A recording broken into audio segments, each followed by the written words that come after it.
श्रावण मासर शेष सोमवार सकाळु सकाळु बाहरी पड़ू शिव मंदिर को महादेव ऊपर जल अर्पण कर पूजा अर्चना करने।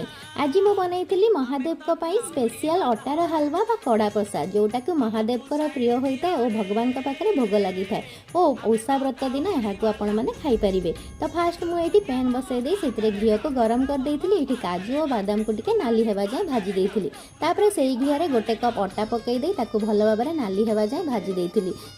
से चीनी पकई ये गोटे कप अटार 2.5 कप पानी दे भल भाव गोले गोलेला बेले देखिए अटारे किसी लम्स न पड़ो सेमती गोले देला ये काजू और बादाम को गुंड करके पकई दे गोले देती। रेडी हो गला टे ठंडा हाँपाई गोटे जगह को काढ़ी नहीं एमती सेट करने से पकई देती और ताऊपर काजू बादाम को भी एमती सुंदर करके पकई देती। देखो रेडी हो गला आमर अटार हलवा महादेव का पाखे भोग लगी था। खाइबा भी बहुत बढ़िया लगी था। रही जय जगन्नाथ।